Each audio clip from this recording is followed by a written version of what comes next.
எனது சலாத்தினை தெரிவித்துக் கொள்கிறேன். அஸ்ஸலாமு அலைக்கும் வரஹ்மத்துல்லாஹி வபரகாத்துஹு. அன்பான இவ்விழாவில் எனக்கு வழங்கப்பட்ட தலைப்பு கலாச்சார சீரழிவும் காமில் நபியின் போதனைகளும். அன்பான இஸ்லாமியர்களே, நாம் எதை நோக்கி சென்று கொண்டிருக்கிறோம்? ஏறத்தாழ 1400 வருடங்களுக்கு முன்பாக இறைவனால் ஒரு கலாச்சாரம் கொடுக்கப்பட்டது. அந்த காலகட்டத்தில் இஸ்லாமிய கலாச்சாரத்திற்கு எதிராக பல்வேறு கலாச்சாரங்கள் யுத்தம் தொடுத்தது. இறுதியாக அவற்றில் நிலைத்து நின்றது மக்களை நல்வழிப்படுத்தியது இஸ்லாமிய கலாச்சாரம் மட்டுமே. பல நாடுகளில் சென்றடைந்ததற்கு முக்கிய காரணம் இறைவனால் நெறிப்படுத்தப்பட்ட இந்த கலாச்சாரம் தான். இன்று நாம் எதை நோக்கி செல்கிறோம்? யார் மீது அல்லாஹ் அன்பு கூர்ந்தானோ, தன் அருட்கொடைகளை பொழிந்தானோ அவர்களின் பாதையில் செல்கிறோமா? அல்லது யார் மீது கோபம் கொண்டானோ அவர்களின் பாதையில் சென்று கொண்டிருக்கிறோமா? பல நாடுகளுக்கும் நாட்டு மக்களுக்கும் கலாச்சாரத்தை போதித்த இஸ்லாமியர்கள் இன்று மேற்கத்திய கலாச்சாரம் எனும் ஓநாய் வேட்டைக்கு இரையாகி கொண்டிருக்கிறார்கள். நபி ஸல்லல்லாஹு அலைஹி வஸல்லம் அவர்கள் கூறினார்கள்,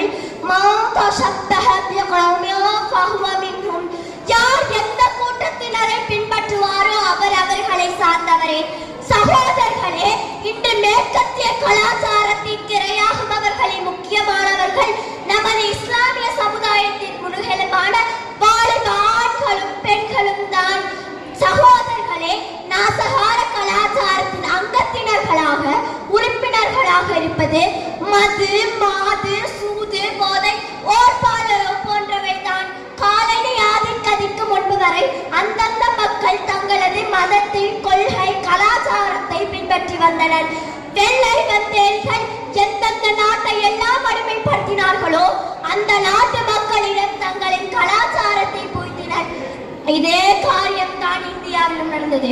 ஆனால் இந்நாட்டு மக்களை நாம் முழுமையாக அடிமைப்படுத்த முடியாது என்பதையும் அதற்கு மாபெரும் தடையாக இஸ்லாமியர்கள் இருக்கிறார்கள் என்பதையும் அந்த வெள்ளையினர்கள் அடுத்த கட்டமாக தங்களின் நாசகார கலாச்சாரத்தை புகுத்துகின்றனர்.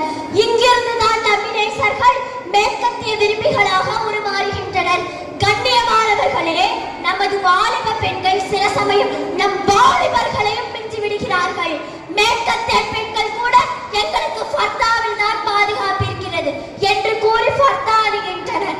ஆனால் நமது பெண்களோ ஃபர்தா எங்களை ஒடுக்குகிறது, எங்கள் சுதந்திரத்தை தடுக்கிறது என்றெல்லாம் வாய்க்கு வந்தபடி வசை பாடி திரிகின்றனர்.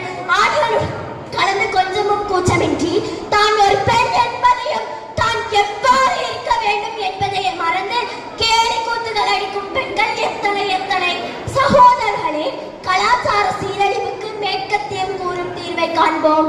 தவறான முறையில் பிறக்கும் குழந்தை பிறப்பை தடுப்பதற்கு அமெரிக்க அரசாங்கம் கருக்கலைப்பை அனைவரும் ஆஸ்பத்திரியில் தான் செய்ய வேண்டும், அவரவர் தாமாகவே செய்து கொள்ளக்கூடாது என்ற சட்டத்தை அமல்படுத்தும். அதே போன்றுதான் மதுவை ஒழிப்பதற்கும் அமெரிக்க அரசாங்கம் பெரியதொரு முயற்சியை செய்திருக்கிறது. அதற்காக வேண்டி $60 மில்லியன் செலவு செய்து magazine, comic, flame, news paper போன்ற அனைத்திலும் மதுவின் கருவியை உணர்த்தியது.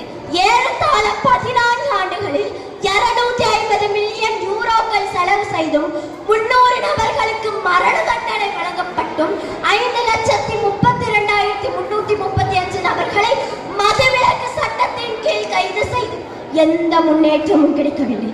இவை அனைத்தும் மது பிரியர்களை மது வெறியர்களாகவே தவிர மாற்றின. இந்த சட்டத்தினால் எவ்வித பிரயோஜனமும் இல்லாததால் 1934 அரசாங்கமே இந்த சட்டத்தை நீக்கியது. இப்பொழுது இஸ்லாம் கூறும் தீர்வை காண்போம்.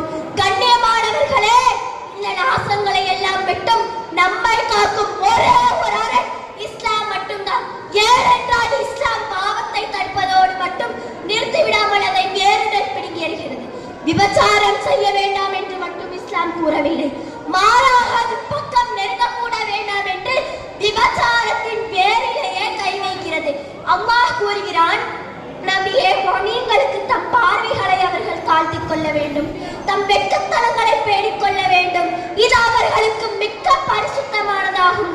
ஆகவே நீங்கள் வெற்றி பெறும் பொருட்டு அதனை விட்டும் தவிர்த்து கொள்ளுங்கள். இதே போன்றுதான் மதுவை முற்றிலுமாக தடுத்து பார்த்துவிட்டு அதோடு நின்று விடாமல் போதையிட்டும் ஒவ்வொரு பொருளையும் இஸ்லாம் ஹராமாக்கியுள்ளது. அல்லாஹ் கூறுகிறான், ஈமான் கொண்டவர்களே, மதுவும் சூதாட்டமும் சிலைகளும் குறிப்பார்க்கும் அம்புகளும் ஷைத்தானுடைய செயலில் உள்ள அருவருக்கத்தக்கவையாகும். ஆகவே நீங்கள் வெற்றி பெறும் பொருட்டு அதனை விட்டும் தவிர்த்து கொள்ளுங்கள். நபி ஸல்லல்லாஹு அலைஹி வஸல்லம் அவர்கள் ஒரு முறை கூறினார்கள், குல்லும் முஸ்கிரின் ஹராம், போதையூட்டக்கூடிய ஒவ்வொன்றும் ஹராமாகும். கண்ணியமானவர்களே, இவ்வாறுதான் இஸ்லாம் ஒவ்வொரு பாவத்தையும் ஒவ்வொரு அசிங்கத்தையும் தடுக்கிறது. நாம் நமது இளைய தலைமுறையினரை பாதுகாக்க, நாளைய சமுதாயத்தை பாதுகாக்க நம்மிடம் இருக்கும் ஒரே வழி, நேரான வழி, ஸ்வர்க்கத்தின் வழி. அது இஸ்லாமிய கலாச்சாரப்படி வாழ்வது மட்டுமே.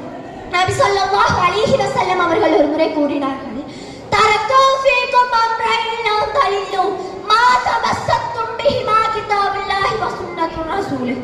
நான் உங்களிடத்தில் 2 விஷயங்களை விட்டு செல்கிறேன், அதனை பற்றி பிடிக்கும் காலமெல்லாம் நீங்கள் வழி தவற மாட்டீர்கள்.